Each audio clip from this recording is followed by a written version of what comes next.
Yo,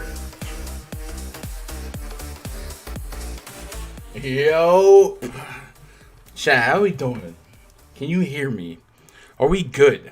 I haven't streamed on YouTube forever. They changed stuff up on me. I haven't checked my audio volumes. I'm solo. I'm eating a slice of cold pizza because I don't like to drink Bang on an empty stomach. So you guys let me know. This might be a little raw, a little rough around the edges. You guys let me know if we're good. Can you hear me? Hopefully you guys are great. Having a good start to your Saturday. Maybe get some coffee. If we need to fix something, let me know. But for the most part, it looks like we're good. What's up, dang lazy mofo? What's up, Haz? Eric, I got your DM, bud. I saw your DM like right as I went live. But I'll explain everything in just a moment. Let me finish this piece of pizza as professional as that is. What's up, Tate? Wakazoo Blue. Love that name. Remy. Sean Garfield, man, good morning. Good morning. I don't know that I've ever done an 8 a.m. stream in my life. But things are different. Things are different. Volume's up. What's up, Buff? Man, I feel like I get more love when we do live streams. All right, let's pop this Bang, boys. You ready? Here we go. Love it. Love it. How you guys done? How you guys been doing on your first 2 nights of baseball back? So far, profitable night 1 and 2. It was hard not to be profitable last night with that FanDuel contest. It basically was a 50-50 with a little bit more upside, right? Let's kill the music.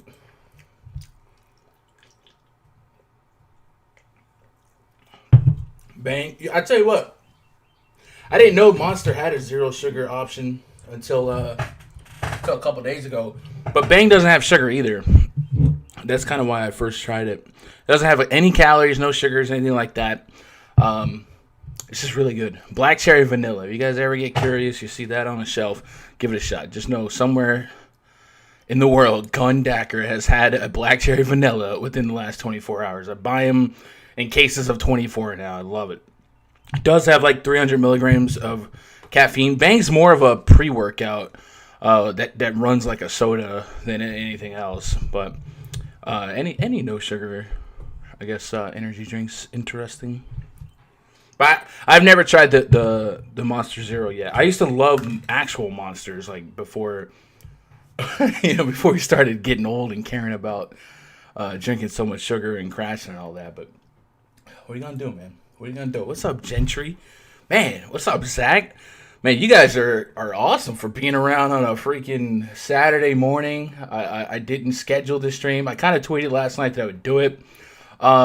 But yeah, shout out to you guys for showing some love this early. Like I said, man, I'm curious to see how you guys have done on your first 2 nights. Thursday was a 2-game opening night, which the Yankees and Nats kind of got rained out, right? 5 innings in, we got ourselves some complete game scores for both Max and Garrett Cole.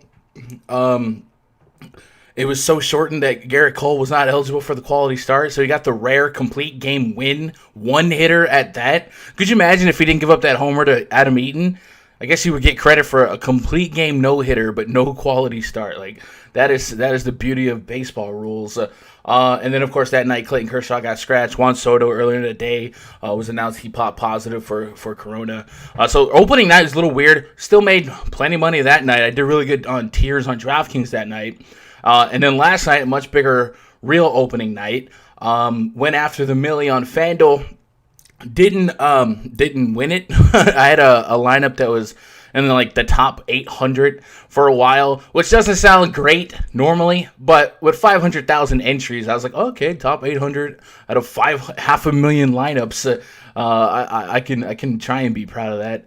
But we still profited in that. So really good first 2 nights. And then they hit us with this all-day slate, which is going to feature on if you guys are playing FanDuel today, man, why would they add the Tigers, Reds, and Royals, Indians game, bro. Right there at 5:10. I feel like you could have done without that. Like, I get it, the 4 p.m. games aren't fun to have on either site, but it's still just 3 hours after the first game. But, man, I feel like we could have done without those last 2 games. I feel like there's a strong chance that we don't have lineups for those 2 games. Who knows?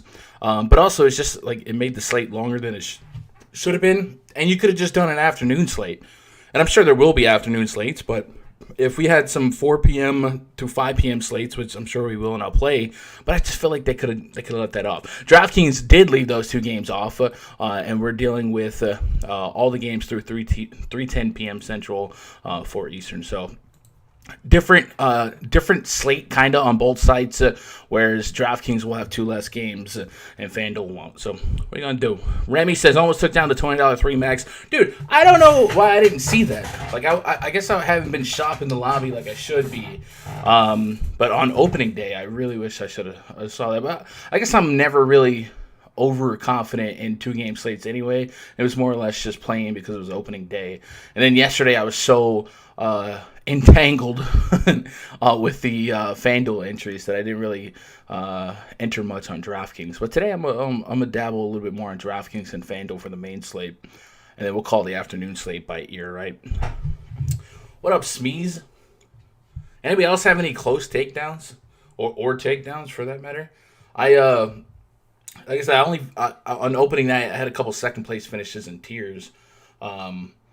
I had Cody Bellinger over Stanton, and that's what got me.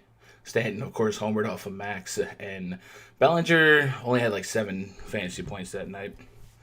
What are you going to do? Hey, a couple of you guys have DM'd me. Eric, you're still in chat. Let's explain the premium process. If you guys have seen my videos the last couple of days, you may have seen a sneak peek at the MLB VIP spreadsheet. I actually have a video where I kind of blabber about all of the core tabs of the spreadsheet. But for those of you that maybe didn't see that video, the spreadsheet is my way of trying to take a very complex and analytically driven sport between advanced metrics and predictive analytics and pitch types and pitch velocity. Like, I try to take all of that and put it in this spreadsheet, but display it in a way that doesn't overwhelm the front end user. Color code it. Red means bad, green means good. And then, of course, separate in tabs the pitch report, pitcher metric chart. And, you know, I'm a pretty humble guy. and I get it. NBA and NFL, there's some really good content out there. But, man, I don't think a spreadsheet or really just any tool in the world really touches what we've done with this spreadsheet. So if you guys want to add this spreadsheet to your daily research process, and I think a lot of you guys that have been VIPs or premium members for years, you guys probably feel the same way or feel super strongly, if not the same way, about the spreadsheet. It's so powerful to do your MLB research. So if you guys want to add this to your daily research stuff, it'll include the index portal, pitcher metric charts, the pitch reports, hitter rating charts featuring my bomb detector, my G ratings, bargain ratings from FanDuel and DraftKings. We do have a BVP tab, not a giant BVP, guys. And then also it will show my personal player pool every day, who I'm rocking with at pitcher and guys I like at each position, stuff like that. If you guys want access to this and then access to the 24/7 premium Discord, right now you can DM me on Twitter, twitter.com/Gundackersports, and get set up. We are doing a $25 week pass, $80 month pass, and then a $300 year-end pass, and that will save you over $100 if you went month to month, which will also cover NBA, which is coming back next week, and NFL. And man, that month of September, man, we're going to have NBA, MLB, NFL all at the same time. So September's going to be wild. So I really think now more than ever that pass, which is a little bit cheaper than it has been historically, has even more value just because of how much is going to be going on every day. So if you guys want to be signed up for that, hit me up on Twitter, twitter.com/Gundackersports, and I'll be glad to get you guys onboarded, set up.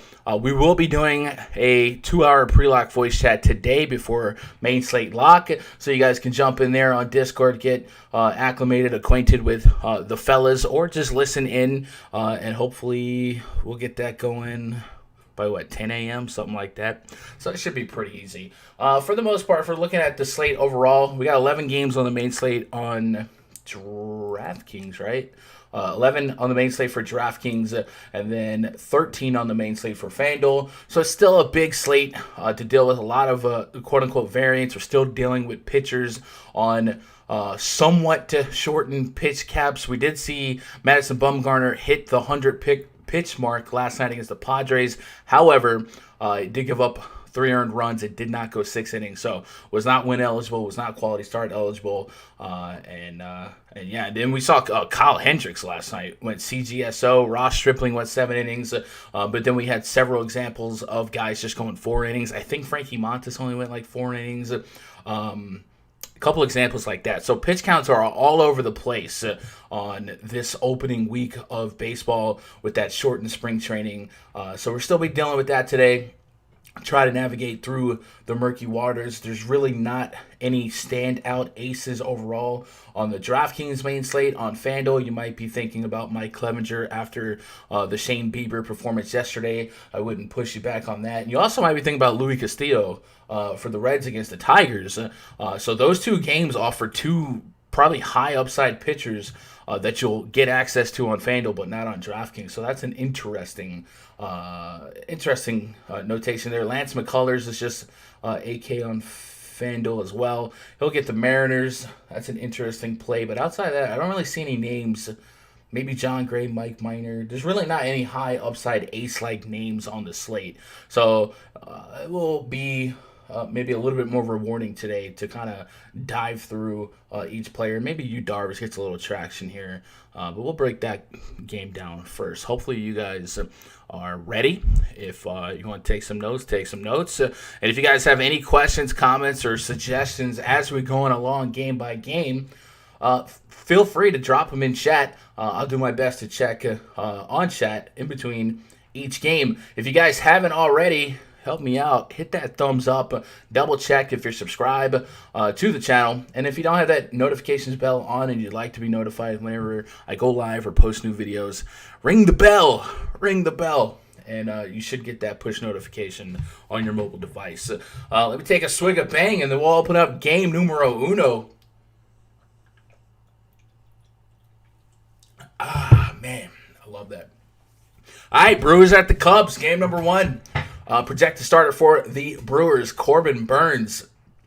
He had a rough stint in the starting rotation to open the last season when he allowed 11 home runs in 4 starts before the end of April, but he did dazzle in spring training and summer camp, so we'll see if he keeps that momentum going. Yu Darvish dominated Milwaukee in 2019, allowing just 1 run with 15 strikeouts and just 1 walk in 2 starts. In the second half, Yu Darvish had a 2.76 ERA with 118 strikeouts and 7 walks in 81 2/3 innings. He definitely found it going into the second half of last season. There is looks like not a large win concern in Wrigley. That's something I like to keep an eye on during day games. And weather is going to be around the mid-80s. So I do think this game will draw a lot of interest for Yu Darvish, and rightfully so. He's 10.5K on DraftKings, 9.3 on FanDuel. And this is where we're going to play a double-edged sword here. Last night, Yu Darvish went CGSO. David Ross did not have to go to his bullpen. So here we are, day number 2, game number 2, a fully rested bullpen.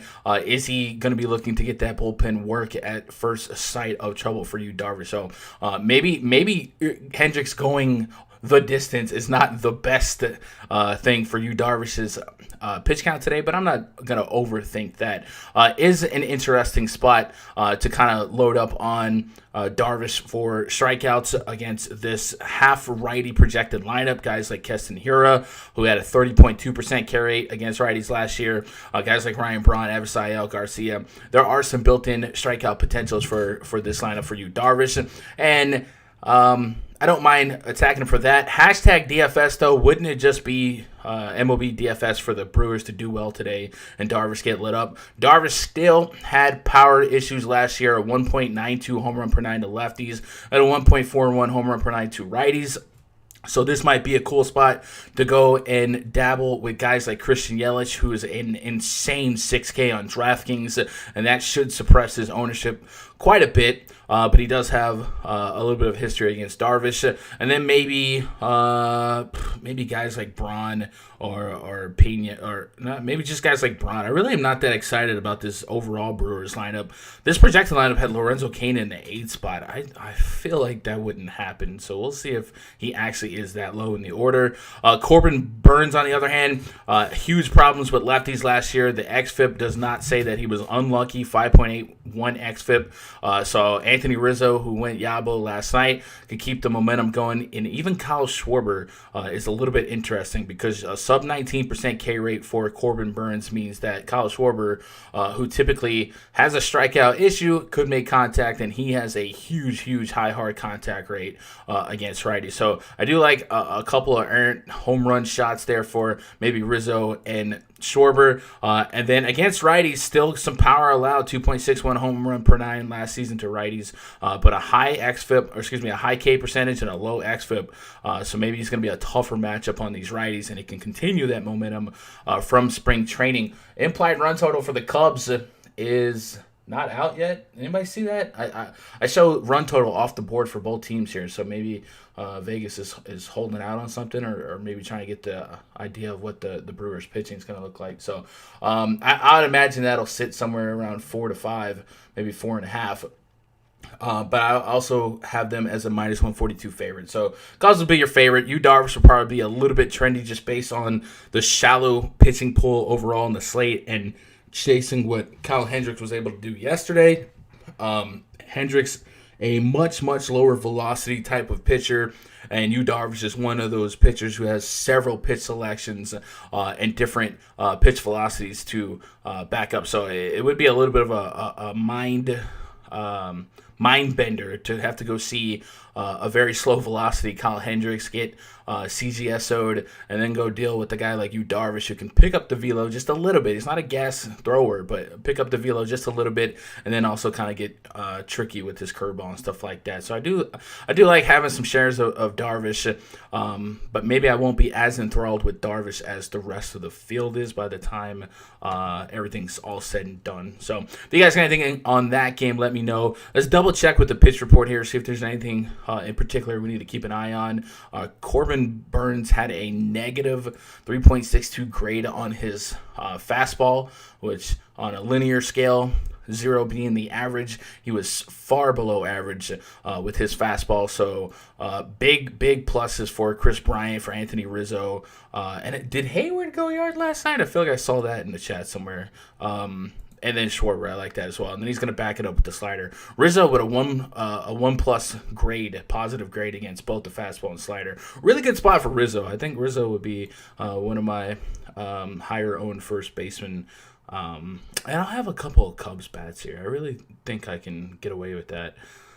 And other than Yelich, I don't see myself being too loaded on Brewers. Probably just Yelich, and then Yelich is not going to make a whole lot of DraftKings lineups at 6K either. But that kind of is like reverse psychology for me, because I also think 6K for him is going to keep him out of a lot of other people's lineups. So maybe being a little bit above the field on owning him might give me some fun, unique leverage to work with in my main slate tournaments for DraftKings. Let's move on to the next game here. Orioles at the Boston Red Sox. Projected starter for the Baltimore Orioles, Alex Cobb. It's early, guys. 8 a.m. stream. It never happens. Alex Cobb, 32 years old.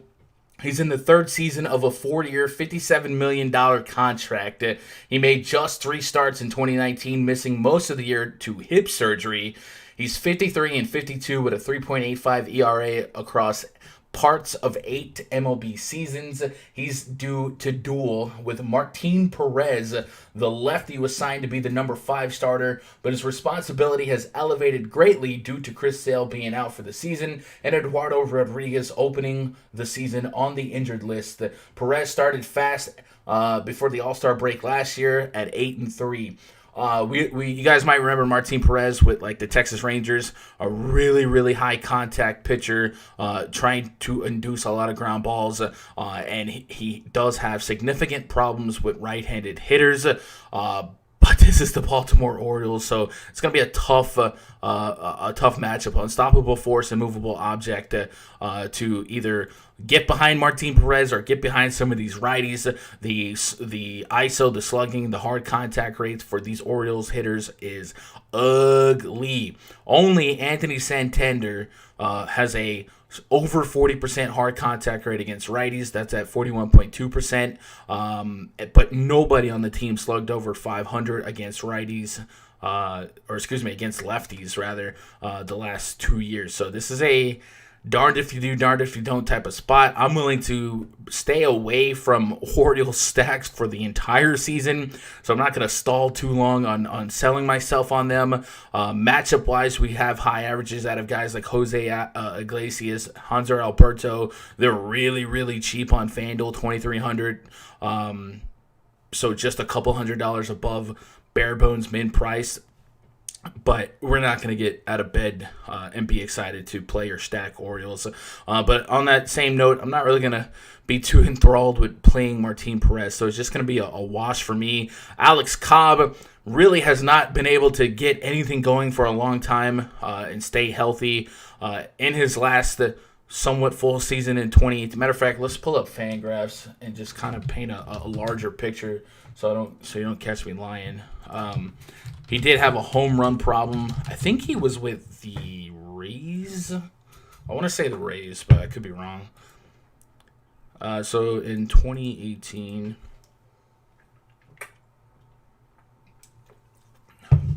78 innings against lefties, 74 against righties. Big power problems, and that's a decent sample size inning-wise and decent average allowed. Couldn't really bank on that being fixed. The Orioles bullpen was demolished last night. Tommy Milone maybe did better for longer than a lot of people expected, but the Red Sox really got it done. Jackie Bradley Jr. was a tournament winner. He's only $2,100 on FanDuel today. I think that was his price last night. He was less than 4% owned in the Millie Maker. I think he was in the Millie winning lineup last night, so maybe you want to chase those points. But JD Martinez is going to be in a great spot no matter what. He was making solid contact, solid at bats last night. Was a huge scorer, 3,900 on FanDuel, sub 5K on DraftKings. I mean, you put him in a 1v1 against a 6K Christian Yelich. I'm probably going JD Martinez no matter what. It's just another great spot for the Red Sox. They have an implied run total of 6.2. That's about where they started against Tommy Milone. I think they went down to 5.8, 5.9, but obviously they exceeded that expectation anyway. And a minus 196 favorite. So if you're really on the fence about having some stabs of Martin Perez, maybe you're just chasing some win points and eating some innings or something like that, go for it. I probably don't go after Martin Perez just because I don't feel like there's a lot of built-in upside. But at 5.5K, man, if you want to consider him, an extra bat that gets you 14 to 17 points and lets you really stack guys like Yelich, go for it. I wouldn't talk you down, but I can't really see myself getting to Martin Perez overall. I would not talk you off of any Red Sox bats. I assume that the Red Sox stack is going to be probably the highest owned stack on both sites, just assuming from the get-go here, just because of what they did last night, what they have before them today, and their implied run total. So you guys don't need me to tell you to stack the Red Sox, right? You guys got anything on that game? Let me know. What up, Lazy Mofo? Anthony Purell Rizzo. Yo, that was hilarious. When I saw that, leave it to Rizzo to just do something like that. Offering hand sanitizer to people at first base, man. I love Rizzo. What's up, ACP? Hope you are doing well. Glad to see you guys. Some of you old school guys making it back. We will be back next week with NBA content as well. Not to derail the topic here, but I probably will do nightly NBA streams because of their schedule, how they're set up, where the bubble is in Orlando. Their last game will probably end around 9-ish, 9, 10-ish, and I'll be able to do a live stream then, and then maybe I'll record a baseball content after that. So we'll have that stuff after that. Lazy Mofo says, I actually like Nunez, Renato Nunez. Cheap on both sides. Not a whole lot of pop, but like I get it. Slugging 470. All right, so that's not terrible, right? 470. Let's go look at the pitch report just out of curiosity. Renato Nunez versus Martin Perez. Martin Perez is going to throw a lot of cutter and fastball. He has a super plus cutter. Nunez is a -2 grade against the cutter, so a near 1.5 plus and a -2. That's like a 3.5 point discrepancy if we're grading the performance. So that would be my argument against it, but like I'm not going to talk you off of that. Like I get it. Martin Perez will have power issues to righties. So I definitely wouldn't talk you off of that. He had a 9.9% swing and strike rate last season, but I think that might be a little on the high end for what we know him to be. All the underlying advanced metrics are just stuff that I would never play, and the only reason I would consider him because he's 5.5 as a massive favorite against the Orioles at home. No, I have like no other reason to really justify that. No NBA gun. Yes, we'll have NBA next week when NBA comes back. It's not back yet. It's like the 30th, right? 5-6 days.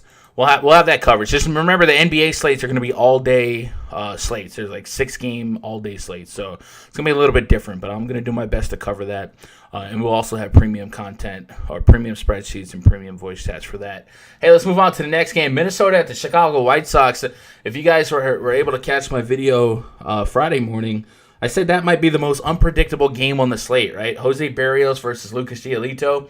Could be a pitcher's duel, could be a shootout. Ended up being a little bit of both. A 10-run performance for the Twins. I think the White Sox had like 5 runs, right? So we kind of saw what I was kind of talking about, where we had 2 super talented offenses that could just explode on any pitcher. And I think we might be seeing a little bit of the same today. Randy Dobnak taking the start here. It's going to make a spot start in the rotation. It did first belong to Jake Odorizzi, then to Rich Hill. Both of those guys unable to make the start. Rich Hill was announced as injured last night. He will start this game. He faced the White Sox once last season where he earned a 3-inning save. You guys remember Randy Dobnak as the pitcher against the Yankees, I believe, in the wild card game last year. He was the one that used to be an Uber driver and then kind of grinded his way into the majors. Has a funky mustache. Just a fun fact about him. He'll be up against Dallas Keuchel. The veteran southpaw makes his White Sox debut after joining the team as a free agent in this last offseason.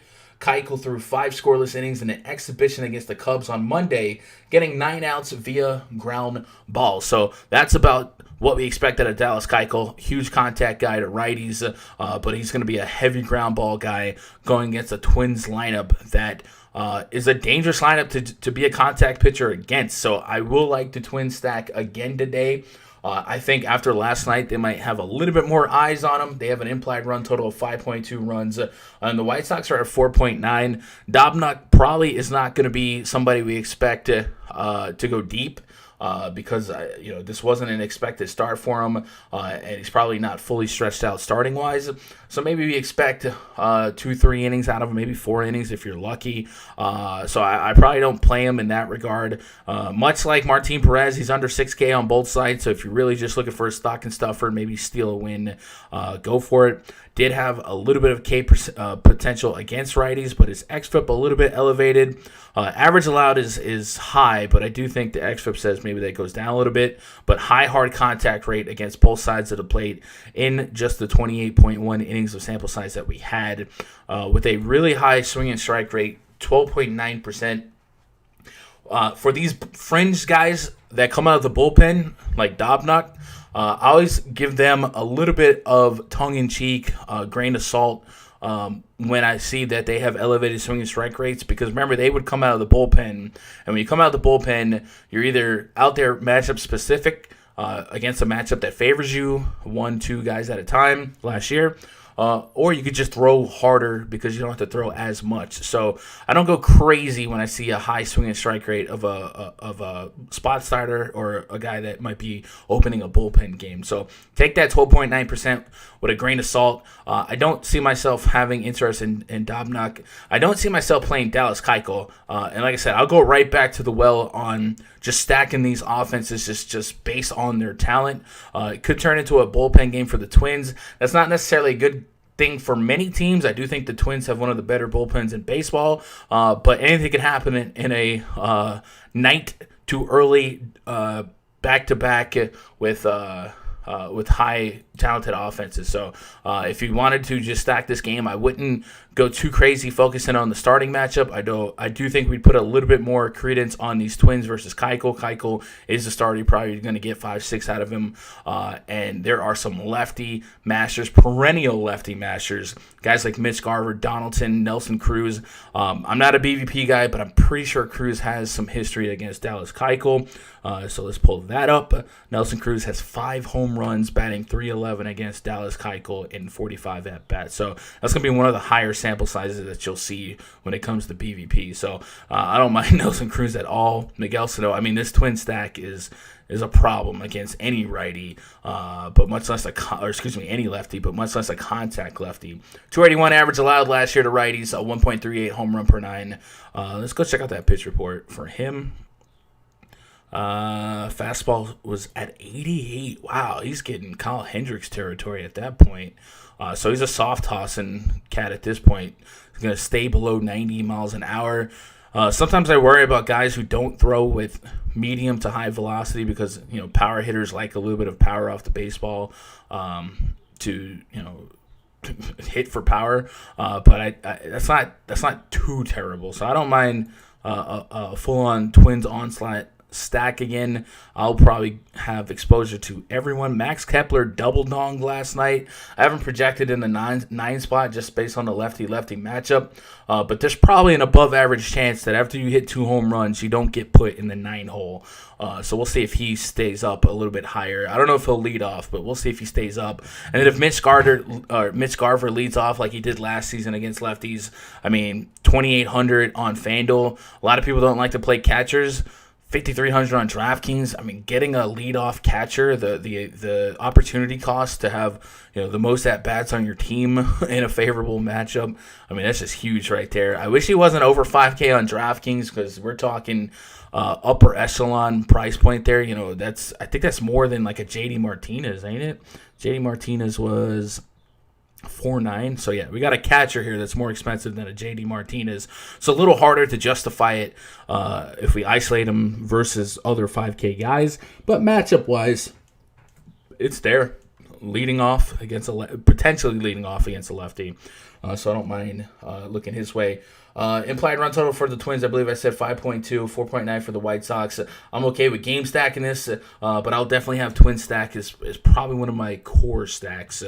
And I'm interested to see how Grandal and Keuchel work together. Right? Should be a the White Sox are just a Cinderella story waiting to happen. They just ran into another Cinderella story in the Twins. So these two teams are going to be hungry slugfest, I think, whenever they meet this season. And today might be another example. I don't think I play any Keuchel unless... I just don't think I play any Keuchel. He does strike out lefties at a good clip, but I think I'd be a little bit surprised if he saw more than 3 lefties. And even the lefties he might see, like Eddie Rosario, just a 16% K rate. Luis Arias, 8.7%. So it's not like there's built-in strikeouts against those lefties anyway. So I don't see myself being interested in Keuchel, and I don't play Dobnak. So it's just offenses for me. And then we'll move on to the next game. Pirates at the Cardinals, 2:15 p.m. Eastern. We got Trevor Williams taking on Adam Wainwright. Trevor Williams believes he's corrected the mechanical flaws that hurt him in the second half last year. He's ready to make his more use of his curveball in his quest to become a more complete pitcher. Adam Wainwright entering his 15th season with the Cardinals.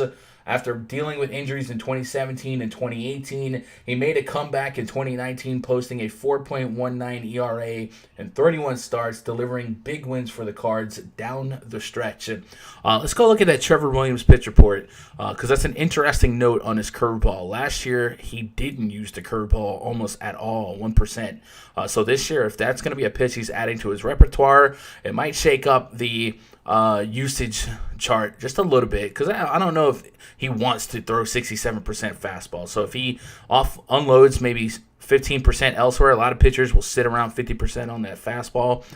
Maybe that curveball picks up some extra usage and it becomes a 4-pitch pitcher. It keeps that changeup, slider, curve. That'll be something to watch. I don't want to speculate too early and get excited to play him, but that is a fun note to maybe take a shot on in a big field tournament. Built in, though, he does come into this season with a very low K percentage against lefties and a high home run per nine, 1.56, with a 29.4% line drive rate. Interesting that his home run per nine is that high with a hard contact rate just at 34%. So maybe there's some room for regression there, but he still allowed a high average and a 6.08 xFIP. So against lefties, he's inherently struggled. So guys like Colton Wong, maybe Matt Carpenter, Dexter Fowler, I thought Jason Hayward, but I think it was Dexter Fowler that homered last night. I got them mixed up. So maybe those guys, you could peg them for a cheap one-off shot or something like that. But overall, I'm not going to be too thrilled with these offenses. Cardinals just a 5 implied run total, and the Pirates at 4.1. Man, there's a whole lot of just mediocre pitching. It's another one of those games. Adam Wainwright, 288 average allowed to lefties last season, a 5.2 xFIP.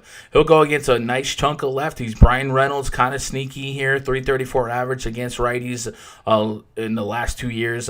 Almost 400 WOBA, 45.1% hard contact rate. That's going to profile pretty well for me. So I think that's a guy that's a bargain on both sites, and he might make my player pool just to maybe connect the dots when it comes to some of those higher end pitching and trying to get a sexy bat or two. So I like the idea of a Brian Reynolds right now, and then Josh Bell, maybe Adam Frazier, guys like that. There's a lot of high average against righties in this projected top 5, so I could see myself cherry picking some Pirates to maybe nickel and dime some spots against Wainwright.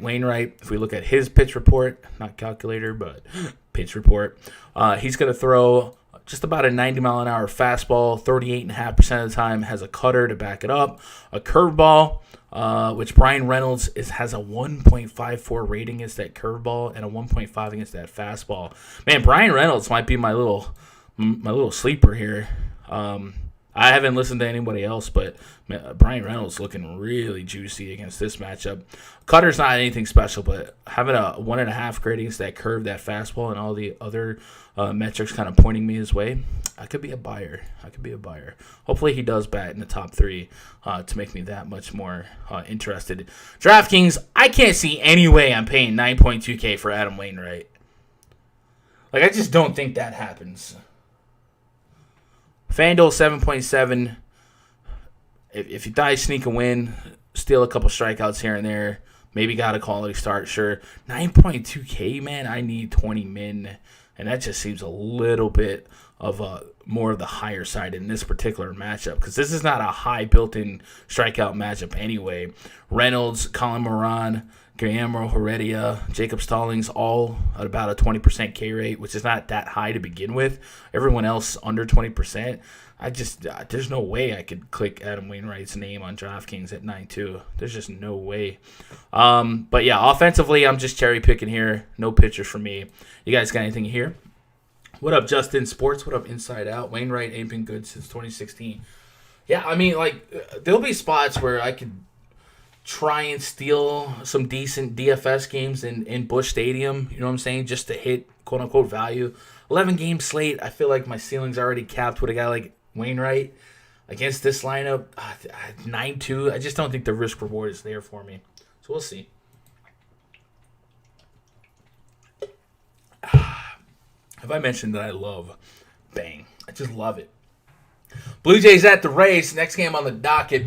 So Blue Jays and the Rays played before the main slate yesterday, and they were trading some blows, man. That game got a little bit wild. Blue Jays, of course, just found out that they will have a home ballpark in Buffalo. There had been some rumors that at first they were going to try to make a deal with PNC Park, but the Pennsylvania Department of Health was like, nah. And then I heard that Camden Yards in Baltimore might have been an option, and that got me real excited because you imagine that offense in Camden Yards, but it looks like that fell through, and they're going to use a park in Buffalo, which was the original rumor that I heard, a Buffalo park, but a lot of minor league stadiums aren't built with major league lighting. So I don't know if that means they're going to play a lot of day games this year, or maybe they have found something to substitute that lighting for now. But we'll see. Matt Shoemaker taking a bump for the Blue Jays here. Very few players in baseball will be eager as Shoemaker to get the season going. He owned a 1.57 ERA over 5 starts in 2019 before tearing the ACL in his left knee. The righty has looked sharp in camp, and he's built up to a near full workload already. He'll be dueling with Ryan Yarbrough, lefty for the Rays. He entered summer camp competing for a spot in the rotation, and it appears he has accomplished that. He had 14 starts last season and excelled in the second half, posting a 3.79 ERA in 10 starts. He held the Blue Jays hitters to a 197 average in 2019. So be a little bit trepidatious with those opening stats for Yarbrough because he was kind of a guy that was part of that opening day strategy or opener strategy with the bullpens and then a couple of long relief appearances. But generally, his metrics put him at just about a 1-4 strikeout kind of guy with the over 4 xFIP. So not somebody I'm too excited to play. And I think this Blue Jays offense is going to be kind of like the Twins, kind of like the White Sox. They're going to have some bad days, but man, there's a lot of young pop and upside here. Bo Bichette, Kevin Biggio, who homered last night, Lourdes Gurriel, Vladdy Jr. Like there is some power here. So this might be one of those offenses I just stack because of their talent. Shoemaker's interesting. And I guess in this projected lineup for the Rays, there are some strikeouts. Renfroe at 31.2%, Brandon Lau 28%, Willie Adames 26%, Mike Zunino 35%. So there's definitely some strikeout potential here. I will say his xFIP was elevated last season before he got injured, a 4.75 xFIP with a 4.29 xFIP. So it sounds like he got a little bit luckier. His average allowed was 189 to lefties, 148 to righties. All right, whenever I see that, I'm very curious to see what his BABIP was. And maybe Matt Shoemaker was just extremely lucky. So let's go look at his splits from 2019. Let's control F the term BABIP. If you guys are unfamiliar with BABIP, it stands for batting average on balls in play. You want to look for something probably between, 260, 310, just something that's close to 300 to take out the implication of luck. So it looks like his BABIP against lefties wasn't that crazy, but his BABIP against righties was 1-52. So there is definitely some room for regression there with a 148 average allowed.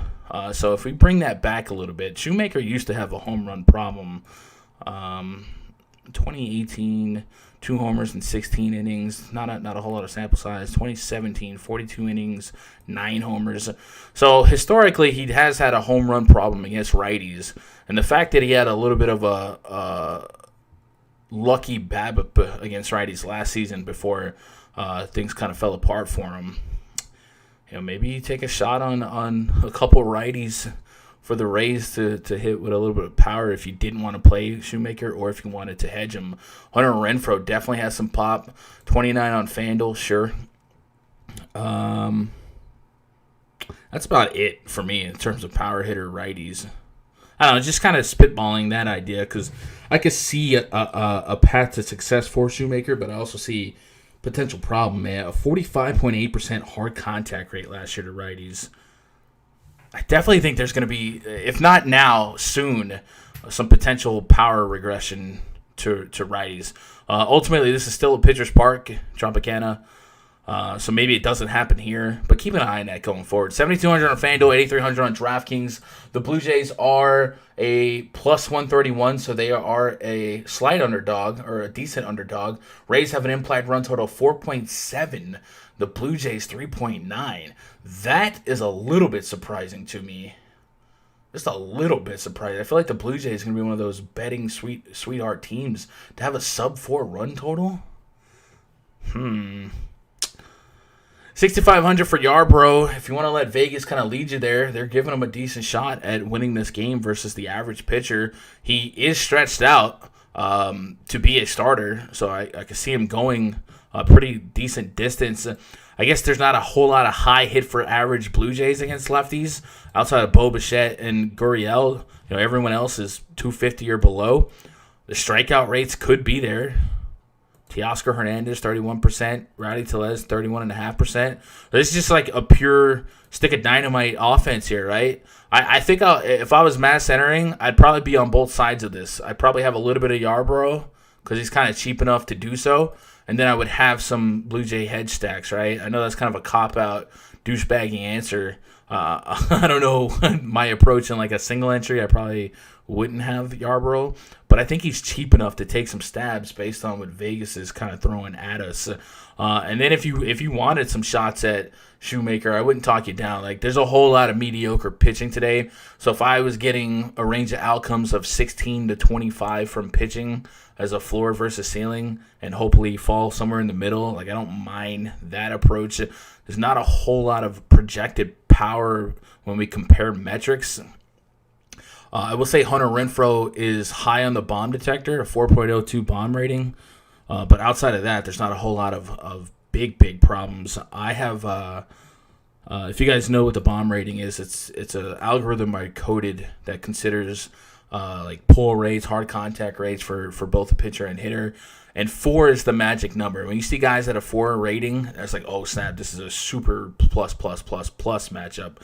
So with Renfroe having an over 4 grade on the bomb rating, he's the guy I was kind of flirting with earlier. But outside of that, there's not a whole lot of massive power projected. Anything can happen once that first pitch starts. But I wouldn't talk you off of having a couple stabs at either pitcher. I'm a little bit more curious with Yarbrough for tournaments, because if we compared ownerships between Yarbrough and the Blue Jays offense, I think the Blue Jays offense is way higher owned than Yarbrough, but I could be talking out my butt. I haven't seen any projections, right?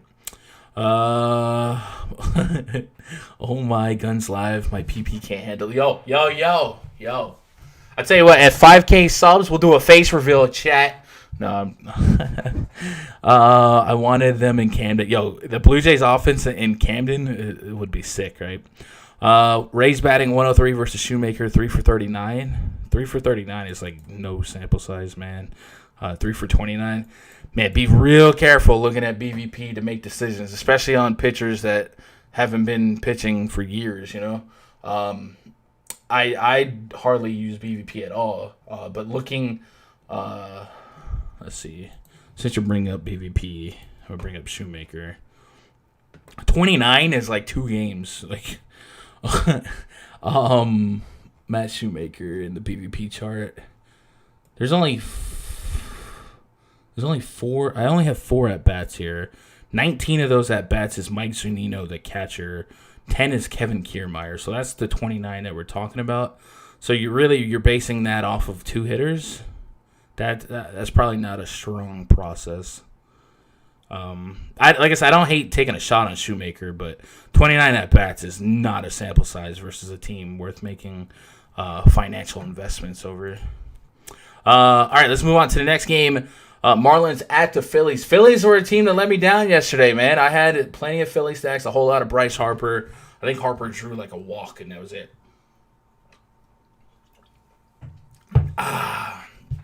Caleb Smith taking on Zach Wheeler. Caleb Smith. I went to high school with Caleb Smith, and I like to mention that every 5 days. So in 5 days, look for me to mention that again. In 3 starts versus the Phillies last year, Caleb Smith had a 3.6 ERA. Overall, he got off to a fast start, posting a 3.41 ERA in his first 12 starts. But after a stint on the IL, he had a 5.42 ERA in the second half. He'll be up against former Met Zach Wheeler. Wheeler's going to make his Phillies debut against the Marlins, but it will be the second biggest thing he does this week. He became a new father on Monday when his wife Dominique gave birth to a boy. That's right, we got a baby narrative game for Zach Wheeler. He's 10.1K on DraftKings, 9K on FanDuel. Aaron Nola, Aaron Nola yesterday was looking like a decent play for a little while, and then he gave up a couple runs, and then when he got yoinked, he had corners on, and then a pass ball sent the first base runner to second, and next thing you know, I believe he was on the hook for 5 earnings, and they kind of jacked him up. So I don't mind taking a shot at Zach Wheeler, running that back with a little bit of baby narrative. However, I would like to make sure that this Marlins team is more righty-heavy than lefty. Jonathan VR led off yesterday. He's a guy that strikes out at a high clip anyway, so I don't mind. I don't mind picking on him. Corey Dickerson is a lower strikeout guy, and then Isan Diaz has a high K rate. So Zach Wheeler's biggest problems has been against left-handed hitting, a 4.92 xFIP with a 1.38 home run per nine and an elevated average allowed. But I'm willing to not over-respect a guy like Isan Diaz and know that the lack of or the potential strikeouts for VR is there. So I'll probably have some Zach Wheeler here. I think at 10K on DraftKings, you're stretching the limits of comfort. But I do think value can be a little bit more subjective since this is a slate that seems to feature much more mediocre pitching than a slate like yesterday. So if you had a range of outcome of 18 to 30 out of Zach Wheeler, I don't think that's too crazy. Maybe 25 even, I'd take 25. I'd probably have some Zach Wheeler if you told me 25 was his average range of outcome at 10K. And then on FanDuel at 9K, I'm there on that. Marlins did win that game yesterday, so it might be a team that just becomes scrappy. But they come into this game with a 3.9 implied run total. The Phillies have a 5.2 implied run total. And then a guy like Caleb Smith kind of knocks on the door. He has underlying metrics strikeout-wise that make you feel like he's going to have some of those sneaky big games, a 12.7% swing and strike rate, a 27% K rate to righties last season, same as 2018. And then last year his K rate to lefties kind of dipped, but it was 27% the year before that. So you feel like he's going to be a 1-4 strikeout kind of guy. So there's going to be games that kind of float in there where he's going to have big strikeout performances. I don't love that his xFIP has been high against righties for 2 years, and 5.26 last year is not what you want. An extremely, extremely high home run per nine rate. And remember, he's coming from Marlins Park, so to have a 2+ home run per nine overall is an issue. Maybe we try and split that there based on his road starts last year, and kind of see if that even increased more outside of Marlins Park. So last year on the road, he had 23 homers in 80 innings. So yeah, it almost doubled. Just 10 and 73 at home, but 23 on the road. What's that home run per nine officially? Away was a 2.59 home run per nine overall, and then against righties it was 2.82. So yeah, he really struggled on the road. And this is the bandbox, right? So this is Bank Park. It's going to be 86 degrees around game time. So definitely some potential for some pop out of guys like Rhys Hoskins. Who else is a lefty hitter here? Gene Segura might be sneaky. He has a near 500 slugging rate. Bryce Harper hits lefties with a decent clip for power. I think I might go back to the Phillies well here, but I won't core stack them. But that Marlins bullpen isn't something that's going to get me too concerned. Scott Kingery had a home run foul by inches last night. So that's a good sign to see if going forward. He slugged just under 450 against lefties to start his career, but he has a high K rate as well. So this is one of those combustible games. If Sandy Alcantara can have a strong game against the Phillies, Caleb Smith at sub 7K on DraftKings might be a fun, deep tournament option because of his strikeout potential. But it looks like on the road, man, this guy has some issues. Last year on the road, he had a 3.7 walk per nine. Oof. and a 1.31 whip with a 5.72 xFIP. Those road splits spook me a lot on Caleb Smith. Sorry, classmate. May not be able to do it. So give me some Phillies. A 5.2 implied run total. I love cherry picking. Didi Gregorius homered yesterday. Maybe he gets a plus matchup out the bullpen as well. Didi and Caleb Smith were teammates on the Yankees, but I think Caleb was more of a minor league guy at the time. Metric 100 viewers, and I'll link the gun show. Okay, buddy. Any love for Mike Minor? Maybe. I'm gonna get to that game in a minute, but probably. All right, let's move on to the next game. The aforementioned Mike Minor leading the Rangers up against the Rockies. Rockies were smacked around by Lance Lynn last night.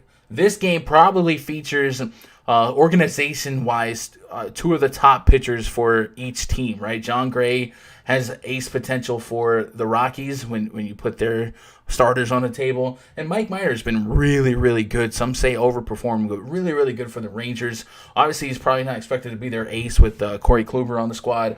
But individually, these pitchers mean more to their organization than a lot of other pitchers that we've talked about thus far. John Gray, let's see. It says Father's Day 2018 was a low point for Gray when a 4-1 lead through 5 turned into a deficit en route to a 13-12 Rockies loss to the Rangers. New year, new park, new Gray, who comes off 135 ERA plus in 2019. He'll be up against Mike Minor. He was an all-star and the Rangers Pitcher of the Year in 2019.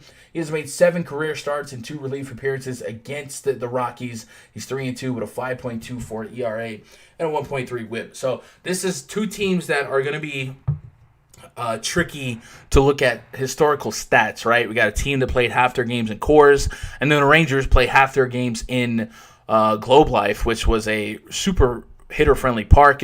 Their new stadium projects to be a lot less hitter-friendly. Maybe not, super pitcher-friendly, but a lot less hitter-friendly than a no-roof field under the Texas sun. And then when you look at historical matchups between the Rockies and the Rangers, no matter what, it was in a plus environment. So we can kind of use that to asterisk some negative stats. Let's start with John Gray here, who comes at a very affordable price on both sites. He did have a 4.3 xFIP against lefties overall last season, but I'm very curious to split that to his road performance. I had a lot of German Marquez yesterday. Wasn't a slate breaker by any stretch, but that was a one-run game. So it could have gone either way, and I'm fine with that decision in retrospect, and I don't mind breaking that off and chasing that again. Last year on the road, John Gray, a 9.52 K per 9, which was a 1 point better performance than at home, K per 9 wise. Walk per 9 was up a little bit. 9.9% walk rate. You like that to be a little bit lower. A 405 xFIP, not bad. A 1.42 whip is a little bit elevated. Not what you want. But the BABIP high, 318 BABIP. Definitely some room for some improvement there. And you would think with Trevor Story and Nolan Arenado, that would come. What's that ground ball rate on the road last year? 49%. So still was a ground ball pitcher on the road. Just had a little bit of BABIP issues. So maybe I'll let that guide me a little bit more to liking John Gray. I will say I like his price on both sites. 76 on FanDuel, 81 on DraftKings. I mean, I feel like his range of outcome there is probably what German Marquez's was, right? Maybe a floor 15-ish. And maybe a ceiling of 25 on an average range of outcomes. So I think John Gray enters my pool as one of my core pitchers on both sides. Because I don't know that either offense scares me. And we saw yesterday just one run. Both teams have an implied runs total under 5. 4.3 for the Rockies, 4.8 for the Rangers. And then talking about Mike Minor, a little bit more expensive. He's $9K on DraftKings. I probably if I wanted to play a pitcher at $9K and what was who we were talking about $9K earlier? Was it Wainwright 9.2? In what planet do I play Wainwright over Mike Minor? I'll probably eat those words later. But Mike Minor $200 cheaper than Wainwright. No one should own Wainwright pre-flop. But $9K for Mike Minor. I'm a buyer. I think think it's going to be an uncomfortable click because he did have a home run issue, a 1.29 home run per nine against righties last year. Again, if it's in a different screw it. Let's go look at his road splits. This is really weird to look at a pitcher's road splits when they're pitching at home today. But maybe we look at how he did on the road because this park will probably play more like the average road park for them last year. So last year on the road, 114.1 innings pitched, a sub-3 ERA, 19 homers allowed in 114. That's fine. So away versus righties last year, homer per nine of 135. Still a little bit of a power bug, I guess. So if you wanted a shot on Trevor Story and Nolan Arenado, two guys that we know are lefty smashers, I think you could play them against any lefty, and they'll be at the top of any like rating charts. Again, you can grain of salt them because of Coors, but against lefties, just whenever, like those guys are just crushers. But past that, it's still a spot where Mike Minor could be sneaky. 22.8% K rate against righties, 11.5% swinging strike rate. I'm curious here. Let's see, Baseball Reference.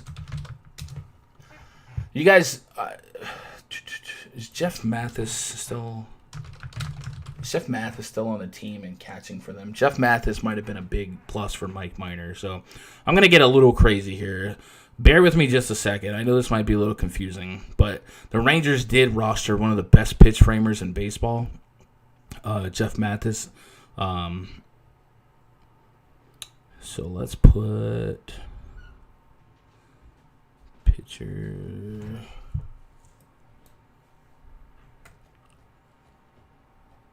I'm curious to see if his ERA without Mathis was a little bit different. Pitcher, catcher, ERA, Baseball Reference. Might be overthinking it here. Baseball catcher.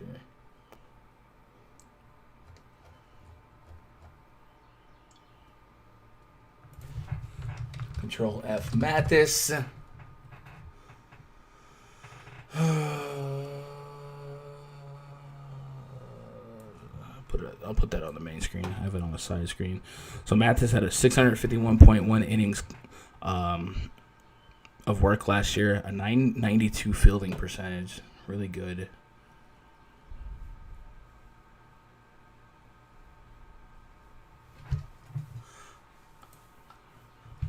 I'll probably spend some more time after the stream looking that up. But I'm curious to see how many of his starts were with Jeff Mathis versus now maybe working with the new guy like Chirinos or Isaiah Kiner-Falefa. Mathis might play since it's a back-to-back, but I don't think he will. I don't know. We'll see. Both pitchers on the chart on the poll for me. John Gray is going to be way higher in my poll than Mike Minor, and we'll see if I even get to Mike Minor. But after what Lance Lynn was able to do and how that park has played out thus far, and then we know just historically the Rockies on the road are a spot to pick on them. One name that kind of surprised me when I saw it, putting in the projected lineup last night, was Matt Kemp. He's 2,200 on FanDuel. If he did crack that starting lineup today, he's really cheap for a guy that historically has hit lefties pretty well as well. He might offset the price of like a Trevor Story or a Nolan Arenado. So there is like a three-man Rocky stack that hits lefties pretty well historically. So maybe that might be something I put in my back pocket on that afternoon slate. But definitely going to have John Gray as one of my core pitchers, right? But as far as love for Mike Minor, I think it's medium interest.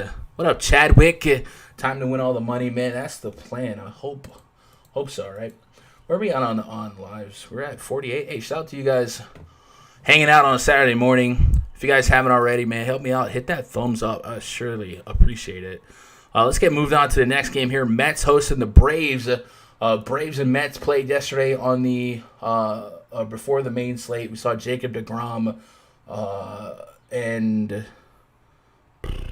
I don't remember who pitched for that. Was it Soroka pitched for the Braves yesterday? That game was like a 1-0 game, and Jacob deGrom was not on the hook for the win. So he did well. Max Fried led the National League left-handers with 17 wins last year, proved himself as a big league starter. Lefty had a 2.96 ERA through his first 10 starts. Then he overcame some midseason struggles to right himself down the stretch. He's up against Steven Matz. The key to Matz's success this year will be avoiding the, quote, blow-up starts that hurt his bottom line last season. He was a different pitcher in the second half, going 6-4 with a 3.52 ERA over his final 14 starts. Most important, Matz has been healthy for 2 straight seasons. I had Alex Jackson listed here at first, so let's add Max Fried over Alex Jackson. I don't know why we had Jackson. Is that what Labs had? Yeah, we got Max Fried now.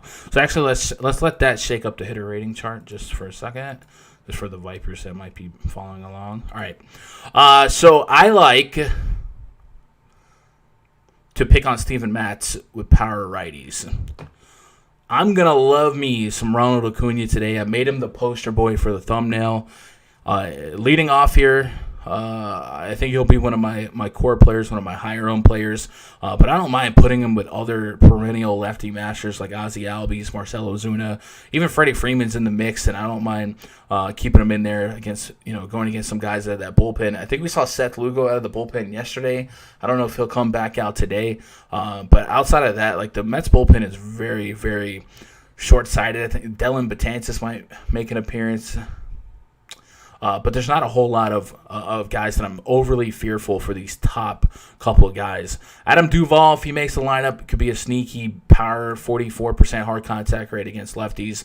Overall, his underlying metrics, his average, his WOBA, stuff like that, it's not going to be too exciting. But I like that 1 through 4 quite a bit, should this be the projected lineup. And then maybe even Charlie Culberson, who's been a guy that comes through for me against lefties. I would love for him to have a better spot in the lineup than 8th. Yoenis Cespedes homered yesterday. He was the separation in that game. Max Fried, a 1.21 home run per 9 last year against righties. But all those other metrics, the xFIP is fine, 2.91 against lefties, 3.4 against righties. The average allowed against righties is not what you want. But, man, it's like Peter Alonso and Yoenis Cespedes, and that's like it for me in terms of righties that I'm fearful of. Maybe Wilson Ramos, I'm disrespecting him a little bit. But other than that, like, I'm not running away from Ahmed Rosario, who hits lefties pretty well, but I'm not running from him. So maybe Max Fried is an interesting click on either site. I don't know that this is an upside spot. 31.2% K rate against lefties for Brandon Nimmo, 32% for Peter Alonso. We know he has massive power, though, 28.4% for Conforto, man, they struggle against, their big boys struggle against lefties, so that might be one of those stick of dynamites like the Blue Jays against Yarbrough today, right? It's a high K matchup, but there's a high power matchup as well. Matz is probably a no for me. His xFIP being above 4 to both sides of the plate last year. I'm going to have some Braves stacks for sure. Braves have an implied run total of 4.6. The Mets 4.5, so they're not projected to score much. They combined for 1 run yesterday, but I think Soroka versus DeGrom, a little bit stronger pedigree than Matz versus Fried. So I do like this matchup a little bit more for the Braves. Obviously, it gets way better than DeGrom. But I think I'll stack this one through. If this is our actual starting 4, right? Acuna, Albies, Freeman, Ozuna, I love that 1 through 4 stack. I really do. And then Mets for power, Alonso, Cespedes, guys like that make all the sense in the world. By the way, we're starting to get some lineups out. So, I mean, if you guys... I guess we only have 2 lineups. So, give me just a second. Let's go verify the Cubs here, because I know some of you guys have access to the spreadsheet and you're ready to get that research going. The Cubs did confirm their lineup. Chris Bryant, Anthony Rizzo, Javi Baez, Schwarber's batting cleanup, Contreras, Hayward, Caratini, Jason Kipnis in the 8th spot. And then Ian Happ homered yesterday as well. So Cubs lineup confirmed. Wasn't much of a difference versus our projected lineup. And the Orioles confirmed their lineup. We got Austin Hayes. Anzor Alberto's batting 2nd. That's interesting. Jose Iglesias in the 3rd spot. Anthony Santander batting cleanup. He was the one guy, I think, that had a high hard contact rate, 41.2% against lefties. So he might be a little bit intriguing. Renato Nunez batting 5th. Pedro Severino in the 6th spot. Chris Davis batting 7th. Pat Valaika, former Rocky great. And then Cedric Mullins. So not a whole lot of drastic changes, but putting Santander in the cleanup spot might be a I don't know, maybe a one-off you take a random shot on. And then Alberto, a little bit lower sample size, but he's batting almost 400 against lefties. 2,300 on FanDuel if you need some salary relief. Maybe he nickel and dimes there in Fenway for a couple of trips to the bases, and who knows what happens. It's Martin Perez, right?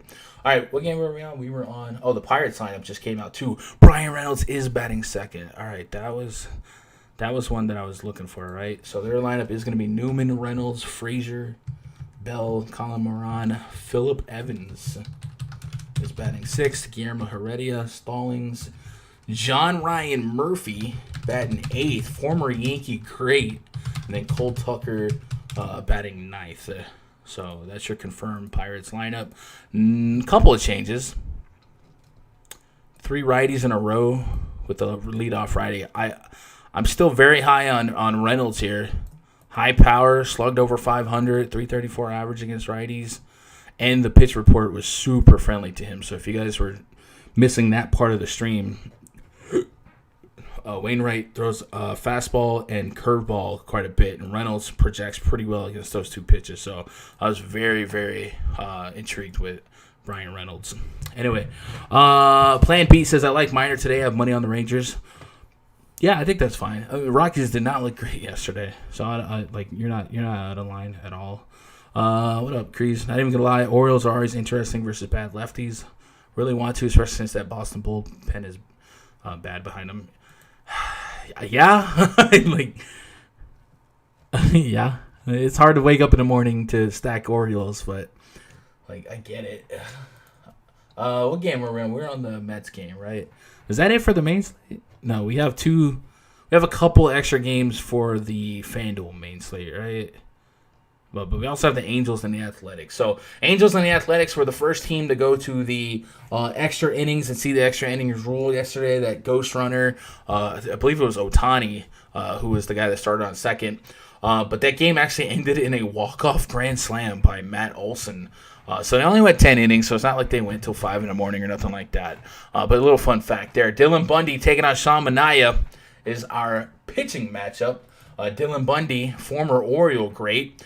He was acquired in a trade with the Orioles in the offseason. He's going to make his first start with the Angels. He's fully stretched out and could be due for a breakout year with the change of scenery.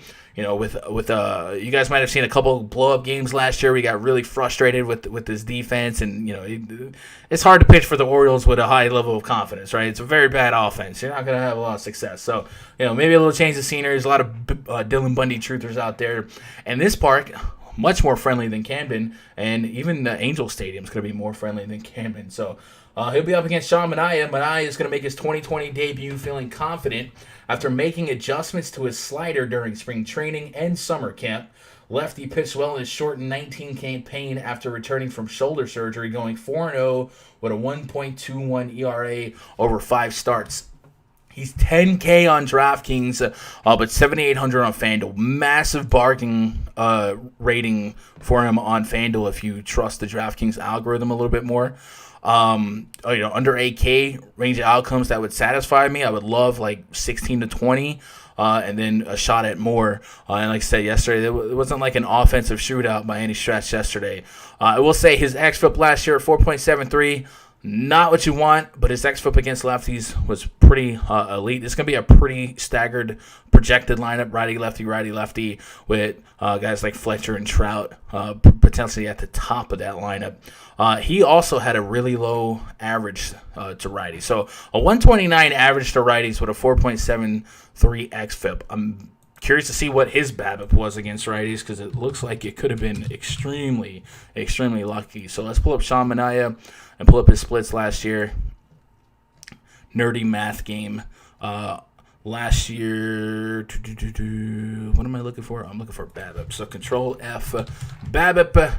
His BABIP against righties was 150. Oof. So that suggests he was extremely lucky with, what was his ground ball rate to righties?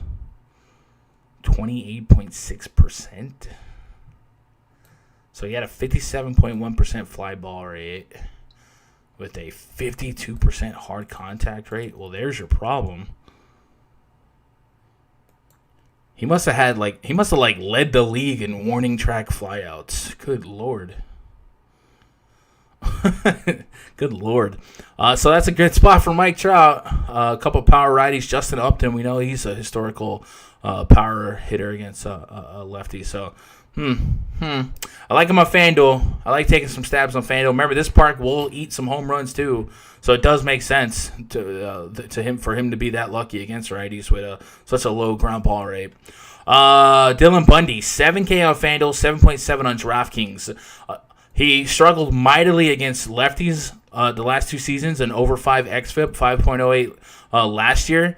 This Athletics lineup may not have a whole lot of lefties. I got Matt Olson and Tony Kemp in the projected lineup, so maybe we can really key on his righty metrics. You know, a slightly over 4 xFIP against righties last year, 3.24 the year prior, with a near 30% K rate. Yeah, there's going to be some power, but, you know, how many of those home runs were Camden Yard home runs? And, you know, if he gives up 1 or 2 shots here, he might be someone at 7K area where I put him in my pocket.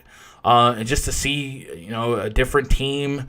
You know, now you're playing with some of the best players in the world. Mike Trout, Ohtani, Rendon isn't going to play, but, you know, he's on the team. I might have some shots at Dylan Bundy here if this lineup comes out so righty heavy. I still don't think there's, I don't know. Look at this, 27%, 23, 28, 26%. There's a lot of 20+% K rates in this lineup.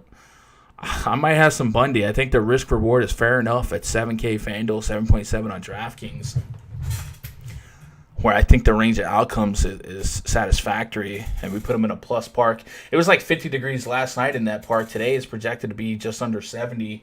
Still one of the cooler temperatures on the slate. So I might have some Bundy here. I think I really might.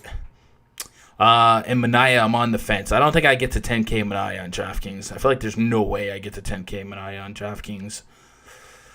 11.9% swing and strike rate. There are, I don't know. I'm feeling Bundy just a little bit more. If you guys like Minaya, let me know. KD, Cleveland, Detroit, Cincinnati, or FanDuel. Yeah, those are big pitching options with Castillo and Mike Clevenger. Was looking at Bundy too. Was my pick in Baltimore. Yeah, I don't mind Bundy here. We got a couple more lineups that just came out. If you guys want to back up a little bit and reassess some of the earlier takes, the Red Sox lineup did come out. We got Benintendi leading off, J.D. Martinez in a 2-spot, Devers, Mitch Moreland's batting cleanup, not Xander Bogaerts. Jose Peraza's batting 5th. I do like that. He had a big fantasy game last night, so I don't mind going to the well on that. It looks like Alex Verdugo's playing, and Xander Bogaerts will not play.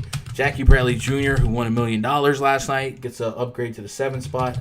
Kevin Plawecki, former Met great, batting 8th, and then Su-Wei Lin is playing over Xander Bogaerts today. So no Bogaerts in that Red Sox lineup, but I do like the bump there for Jose Peraza. Really cheap on both sides. He's one of those guys with a little bit of speed against some contact pitchers, man. I'll take shots on that all day. And then Alex Verdugo, part of that Mookie Betts trade. A little bit of pop out of him. 44.2% hard contact rate, very low strikeout guy. He might enter the conversation. I feel like another lineup came out while I was talking. Oh, it was the Reds line. The Reds lineup came out already. Wow, we were knocking on the FanDuel slate for having the Reds game, and that's one of the first lineups to come out. So we'll add that because I think that's the next. No, it's not the next game, but we'll add that real quick while we're thinking about it. Jesse Winker leading off for the Reds. There's an I in Winker, FYI. Joey Votto homered yesterday. Eugenio Suarez, Mike Moustakas, Nick Castellanos, Shogo Akiyama. love that name. Nick Senzel, Freddie Galvis, and Kurt Casale, former Rays. Great. I think he was on the Rays. All right, let's back that thing up just one game and talk about the Astros hosting the Mariners. Astros will feature Lance McCullers Jr. He missed pretty much all of last year. He'll be up against Taiwan Walker. Walker's going to make his first start for Seattle since being traded to the Diamondbacks after the 2016 season. Having re-signed to a one-year deal, he's thrown just one inning in the majors since undergoing Tommy John surgery in 2018. Lance McCullers will be making his first regular season start since injuring his elbow August 4, 2018. That also led to Tommy John surgery. He went 10-6 with a 3.86 ERA in 2018. So if you guys don't remember Lance McCullers, he was a high curveball thrower. And let's see if that is picked up in the pitch report because it's been a couple years. Yeah, it's been a couple years. So we might pull up his FanGraphs card, but he was a high curveball thrower. So we'll be able to cross-reference that with curveball performances on the Mariners, but it's also the Mariners, so we don't have to go too crazy. So if you guys are ever curious how to pull up pitch types for pitchers on FanGraphs, pull up their player card and then just click pitch types, and that'll bring you to their pitch selection and average velocity. You see in 2018, he threw the curveball almost 47% of the time, and that it was something he sustained for the 3 years prior. So I'm initially curious to cross-reference that with the curveball ratings for the Mariners, and it looks like everyone but J.P. Crawford has a no to negative rating against that pitch type. So definitely a plus spot starting out-wise for McCullers in my estimation. And then Taiwan Walker, I probably don't have any interest here against the Astros. Astros put up some runs last night. There'll probably be another popular stack today. They have an implied run total of 5.9, and they're a minus 243 favorite. So I think that's the largest favorite on the board. And the second highest run total so far that we've discussed. So that's going to be a big boost for FanDuel's price on McCullers. He is in the FanDuel slate. And on DraftKings 8.5K, I'm a buyer on that as well. I don't know off the top of my head how many pitches he's thrown in like scrimmages or anything like that. But if he's going to be a heavy off-speed guy and not like a heavy velo fastball guy, maybe he's not going to be as hard to stretch out. So with that said, McCullers, we pull up those splits from 2018. With curveball guys, you want to keep an eye on their pitch counts and their propensity to walk people. He had a 3.86 walk per nine against lefties in 2018, a 3.17 walk per nine against righties, an extremely high K rate to especially lefties, but high K rate to both sides of the plate. So that kind of is atypical of a heavy breaking ball guy. Could be a issue with walks. Just 120 innings of sample size. Let's go look at 2017 to maybe trying to quantify that just a little bit more. The walk issues, 2.25, 3.65. Yeah, so might live and die by the breaking ball pitch to eat some pitch counts or something like that. But AK opportunity cost for the biggest favorite on the board is probably low enough for me to take stabs on both sides. And who would I want to take a shot against him? Maybe Kyle Lewis. Lewis went Yabo last night, I believe. He has a high average in limited sample size, high slugging. So maybe take a stab at him, 32.7% K rate in the sample size that we do have. But outside of that, I'm not running to play any Mariners, and I probably won't be for much of the season. No Walker for me. Any Astros on the board, I wouldn't talk you down. 5.8 for Springer. He's 200 cheaper than the 6K Christian Yelich. Bregman's up there as well. But the Astros are the Astros. Probably going to profile as one of your more popular stacks, right? So in a bigger park should be nice. Bundy, yeah. Peraza, sleeper of the slate. Love Peraza now. I don't know if he's going to qualify as a sleeper once the field kind of adjusts to his position and his price, right? Next game on the docket, we got the Tigers and the Reds. Is there a Dodgers game at 4 that I missed? I did. I didn't put that in the spreadsheet. All right, chat. Bear with me just 1 second. We're gonna type this one up real quick. Wait, yeah, there it is, right there. How did I miss a Dodgers game? Did I miss that? Dodgers would. Yeah, I completely whiffed on a whole game in spreadsheet. So let me put that in the spreadsheet real quick. It'll be no problem. I'm gonna type pretty fast. Giants against Alex Wood. So while I'm typing this, the Giants manager Gabe Kapler is a douchebag. I'll put it lightly. It sounds like he's really committed to the idea of never confirming who his starting pitcher will be. I don't know, never is the word, but being real slimy about it. And that was a point of discussion much of last night's Dodgers broadcast, where Kapler is dealing with a less than stellar group of baseball players, both with his pitching staff and his hitting staff, and how we saw teams, kind of manipulate innings with the opener. He might be trying to pull the wool over people's eyes when it comes to not allowing teams to prepare for the starting pitcher. And he actually said, when asked about it, he said that announcing who your starting pitcher is an unwritten rule. Like, it's not a rule to let the other team know who your pitcher is going to be. So kind of something to watch going forward for the Dodgers, going forward for the Giants. I think that'll completely remove any Giants pitchers from the table for me in terms of rostering them. But I didn't have any high expectations for their pitching staff anyway. But with that said, we don't actually know who's going to pitch for the Giants today. I've seen a couple of names. I think I have no clue who's pitching for the. Who does DraftKings even have, if anybody? They have Kevin Gausman as the probable pitcher. Sure, let's go with that. Kevin Gausman, former Oriole great himself. I'm not playing Kevin Gausman. Anyway, implied run total for the Dodgers here, 6.3. Alex Wood taking the bump.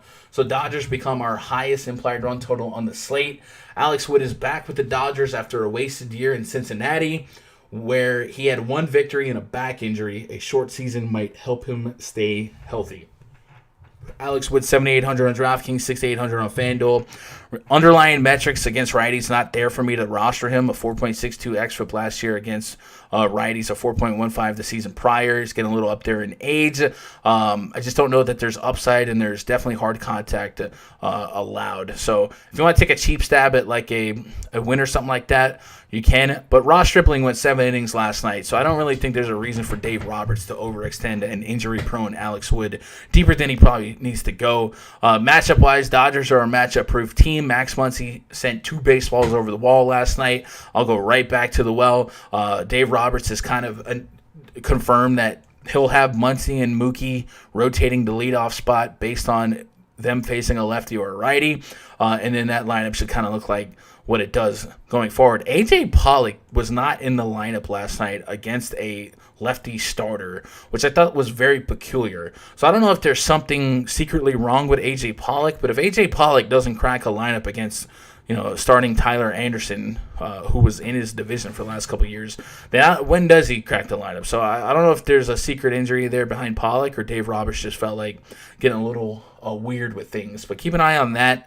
But matchup-wise, Muncy, Mookie, Cody Bellinger, Justin Turner, all those guys are in play for me. And then let's not forget what Kiki Hernandez did on opening night. Massive performance. I think he had 5 RBIs. So if he was in the middle of a lineup against anything that the Giants put out, it's worth taking shots at, right? That's it, right? Dodger stack 100% in play. I probably don't get to Wood. I definitely don't get to a Giants starting pitcher. If you guys got any secrets about that game, let me know. Young C says, Gun, I'm late, but can you do the We Are Live? What's up, everybody? We are live. Man, we haven't done that forever. Which Pirates against Wainwright? For me, as Brian Reynolds is my favorite Pirate by far. What's up, Dexter Pope? What up, Damron? The gas can man. Logan Webb is starting for the Giants, is he? Oh, Gausman pitched last. Okay, good catch. So I was just going off of DraftKings. So let's put Logan Webb in there. Again, it doesn't change anything for me, but he's still a righty, right? And if anything, that makes the matchup a little bit more enticing. a high line drive rate and a high hard contact rate. Ground ball rate's a little bit high, but or a little great, but yeah. Just announced. Okay, appreciate that. So Logan Webb is going to start for the Giants. Doesn't change my perspective really at all. The Dodgers are going to be a built-in stack for me every slate that they're on, and I'm not going to touch Giants pitching. I don't think I'm playing Alex Wood or anything like that, right? Colin Moran from UNC at 1% got me 12 DKP yesterday. Going right back to him if it's a righty pitching. For the Pirates, yeah, it's Adam Wainwright up against the Pirates. I mentioned it earlier. Pirates have their lineup confirmed, but Brian Reynolds is my favorite Pirate play. I love his price on both sites, and the metrics that we do have are pretty positive for him. And I've talked about how he's performed well against the fastball and is it the slider or the cutter? It's early. I'm so not used to doing these early streams. We're looking for Wainwright, the cutter. So Reynolds has a 1.58 linear rating against the fastball. Wainwright had a negative rating. So it's almost like a 2 differential if we're grading out. And then the cutter rating, a negative cutter rating for Wainwright with a 1... not the cutter, the curve, excuse me, a 1.5 rating against the curveball. So good pitch selection for Reynolds there at a good price, good spot in the order. But yeah, let's keep it going. Where are we at now? We need to back up 2 games in the spreadsheet. It's going to be confusing for you Vipers. I apologize for missing that whole game. We're going to talk about the Reds hosting the Tigers. So I believe we're done talking about the main slate for DraftKings. So if you're just playing DraftKings and you don't care about the next 2 games, do me a favor, hit that thumbs up before you head out. Hit that notifications bell. If you want access to this spreadsheet or want to keep the conversation going, after this stream, I'll be in the RunDFS.com VIP Discord. You guys can grab a mic, jump in there, talk some plays with us, drink some coffee. To get access to that, just DM me on Twitter, and it's via PayPal right now. It's $25 for a week, $80 for the month, or $300 will lock you until January 1st. And it's not just for baseball. We'll have the content and the spreadsheets for basketball, NFL, and plus the 24/7 Discord chat and a lot of pre-lock voice chats. All right, Reds are going to be hosting the Detroit Tigers. Ivan Nova taking on Luis Castillo. So these next 2 games we're going to talk about is a massive change from one site to the other. If you're playing on both sites this morning, know that you're going to have 2 extra big pitching options on FanDuel that you don't have on DraftKings. So maybe take advantage of that. I'm sure both these guys will have a little bit elevated ownership, but just don't forget that you have a couple extra good options to choose from. The Red starter, Luis Castillo, he was the club's opening day starter in 2019. He made his first All-Star game, worked off mounds at both Great American Ballpark and nearby Xavier University during the shutdown, and his changeup is one of the best pitches in baseball. He'll be up against Ivan Nova. Nova makes his Tigers debut against an old NL Central foe from his seasons in Pittsburgh. The former Yankee great and White Sox starter went 2-5 with a 4.91 ERA in 7 starts at Great American Ballpark, but yielded just 5 home runs in 40 1/3 innings. So Nova's been a historical ground ball pitcher, high xFIP, and some power issues to lefties. Reds were one of the teams not on the main slate yesterday, but they're another one of those Cinderella teams. I think if you look at the AL, White Sox are one of those Cinderella teams. If you look at the NL, Reds are still considered a Cinderella team, but for me, that's purely based on the fact that they haven't been a contender for a long time.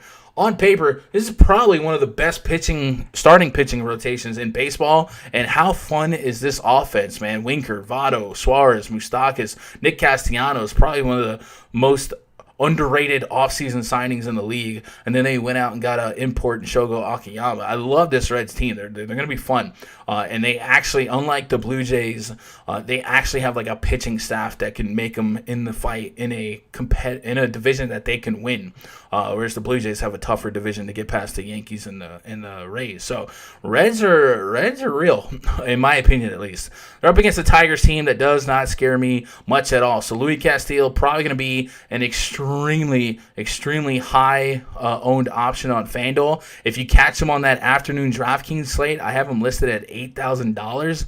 I mean, that's a free square for me. If that's on the main slate, that's probably my my top owned pitcher easily, right? At AK, you give me 20 built in probably. This whole Tigers lineup outside of Miguel Cabrera strikes out over 1-4, a lot of 1-5s. So this is a great spot for Castillo to kind of pick up where he left off last year. So you don't need me to go any deeper than that. It's a great spot for Castillo. He'll be one of my favorite pitching plays where I can get him. Ivan Nova.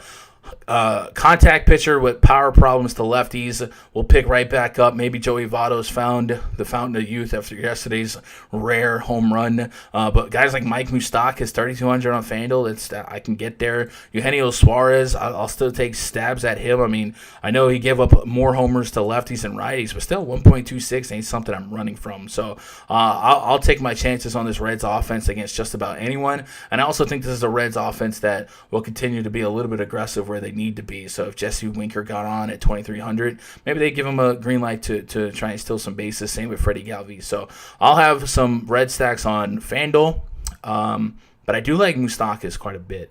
Nova's been around for a minute, so just curious to see if he's had some dates with some of these Reds hitters.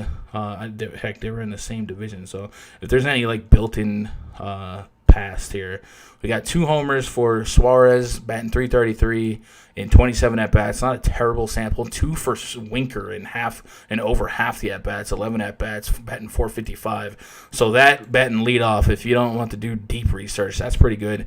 Galvis, 9 for 17 with a bomb. Joey Votto batting .233. That's actually lower than I thought it would be at 30 at-bats. So Castellanos 6 for 14. So if you are a BVP buyer, like there's more accreditation for a red stack there.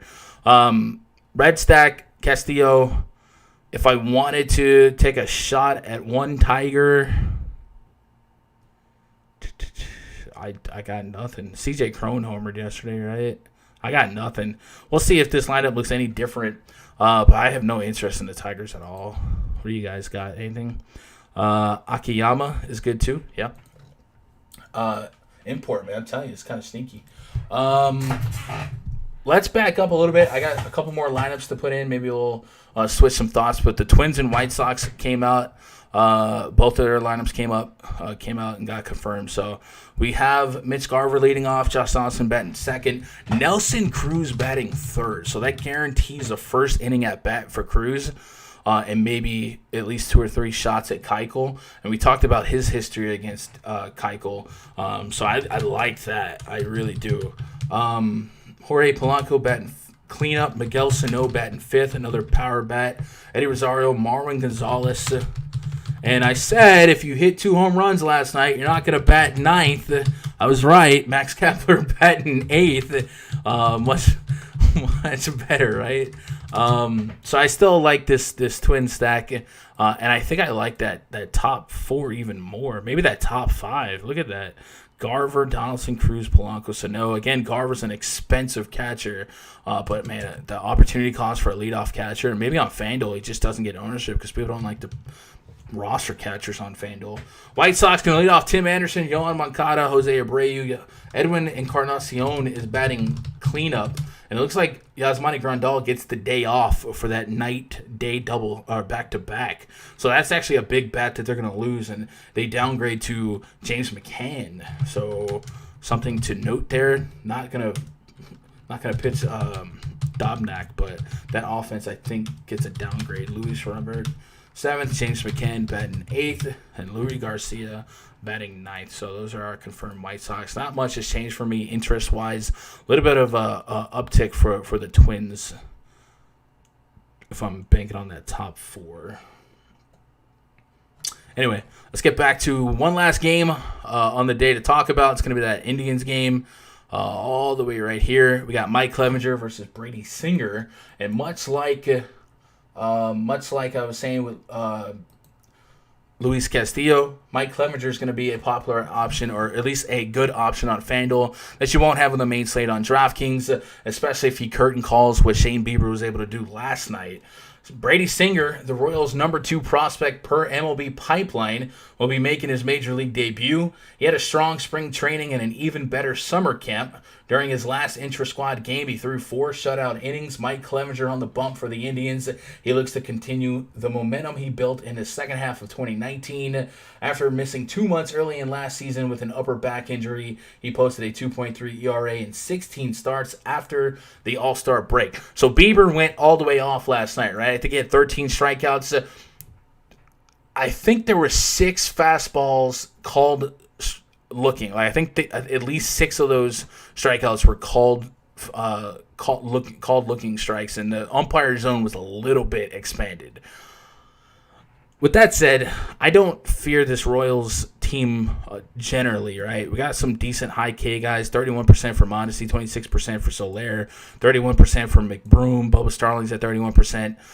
So it's kind of a mix and match matchup, and Clevenger's K rate's 28% against lefties, 41% against righties. Like, that's a lot of built-in potential for him. I maybe wouldn't hold my breath on him completely replicating what Shane Bieber did yesterday, and Bieber was like 70 points on FanDuel. Clevinger at 10.4K on a huge main slate like this probably needs to get you close to what that is, 60, 70, to kind of pay it off. Like, how do I not? I don't know. I just think Castillo makes way more sense for me at a little cheaper. With that said, I think having the option to play Clevinger on FanDuel and not on DraftKings, and maybe that lowers his ownership a little bit. I'll still have exposure to him, but just know that there was a lot of Shane Bieber umpire favorness last night that maybe won't be there today. But I'm curious to see what this Royals lineup will look like. So while this is a back-to-back, it's not quite like a night-day double, like back-to-back, right? Like, it's not like teams that are playing at 8 p.m. last night are playing at 1 or 2 p.m. today. So maybe that Royals lineup doesn't look too different, and I would definitely like to see Roberto Perez behind the dish for Clevinger here as well. But Clevinger definitely in the mix here. Brady Singer, I have no historical stats for him in terms of big league stuff, so we're going to go to MILB.com, and I haven't tried to navigate this site yet this season, so bear with me just a moment while we try and look up Brady Singer's card and just kind of see how he looked in the minors. He, like we said, he's their number 2 overall prospect, right? So splits for 2019.